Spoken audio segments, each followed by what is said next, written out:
Well, joining us now from Norfolk is the former head of the Army and National Emergency Trust Chairman, Lord Dannatt. A very good morning to you. We'll talk about what the Trust is going to be appealing for and who it's going to help. But given your experience in the Army, you know, people were using the words battle and war footing, and many think that that's hyperbolic and anxiety-inducing and over the top. You're a man who's been in real war, and you're now seeing this. Are there similarities, and are we right to use those words? I think we're right to use those words. Battles and wars are events conducted by people. And what the National Emergency Trust is trying to do is to support those people up and down the country. People who are worried, they're told to self-isolate, they experience social distancing, and that concerns people. So what the National Emergency Trust is endeavouring to do through this appeal is to channel support to those people in communities up and down the country. If you like, we're going to try and unlock the power of kindness by channeling money through charities who know where people are, who are struggling in their communities and in their villages, channel money to them to help them much better combat the isolation, the social distancing and the worry and the fear. So it is like a battle. Battles are won by people. We're going to win this battle because we're going to help the people up and down this country. And actually, everybody can help by donating to the National Emergency Trust. Any amount of money can be contributed and will really help people through local charities, through local community groups up and down the country. And it's something for everyone. And Lord Dannatt, because we've all seen, if you're on social media, those really heartbreaking moments, and I think we were showing one this morning of elderly people going up to shelves and finding nothing. You know, there was somebody who said yesterday that they saw somebody saying eggs, and that's all they wanted, and there were none. And, you know, it's the elderly, and food banks this morning are telling us that they never had so many low stocks because people are keeping the food themselves and not donating. Is that the kind... How will you get to those hard-to-reach people, in a way? Well, we don't live at national policy level. We all live somewhere on the ground. I live here in Norfolk. And it's local charities, local community groups who know where the vulnerable people are. And we want to channel money to those charities, to those not-for-profit organisations, community groups, so that they can go and help the people who need help most. The elderly, the vulnerable, those who have had illnesses in the past.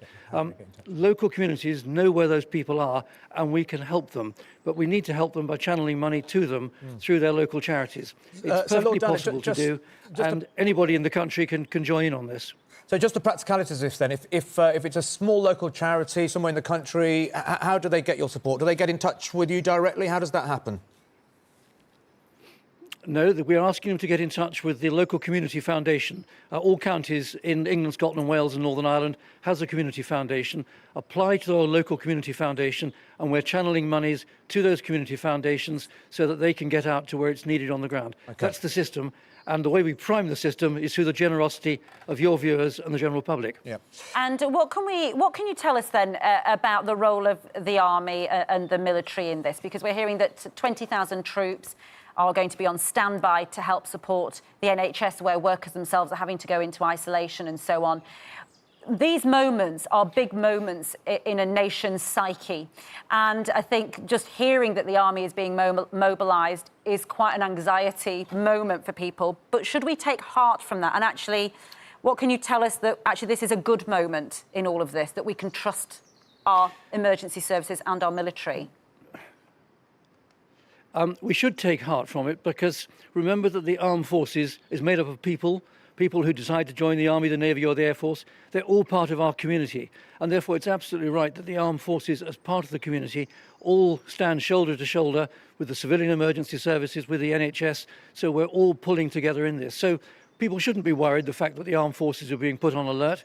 It's all part of our community reaction to make sure that we beat this epidemic and come through the other side and can get back to living the kind of lives that we were enjoying before. So don't be worried about the fact that the armed forces are standing up. It's the right and proper response.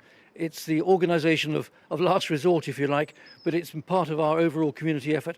And I think we can take hope from it that the Ministry of Defence is doing the right thing, just like the National Emergencies Trust is doing its bit as well. And Lord Dannatt, finally, you know, when you are on the front line of a war, you know, you have to rally the troops, you have to raise their morale. At this moment, we're being told that we are all in it. It's not just our NHS staff. We all have to play a part in fighting this war against the virus. What would you, in just a few words, say to everybody listening this morning who is worried, who is anxious, who maybe has family members who aren't taking it seriously? Rally our troops, would you, this morning? Well, what I would say is this is difficult. We've got to get our way through it. But everybody is working extremely hard to make sure that we come through the other side and we can get back to the kind of life that we've always enjoyed in the past. So we may have tough times ahead, but let's get through it and let's look to the bright sunny uplands that I'm sure are just over the horizon, and we'll get back there again soon, I'm sure. And if you want to help others, then help them through the National Emergency Trust and that appeal. We can do it together.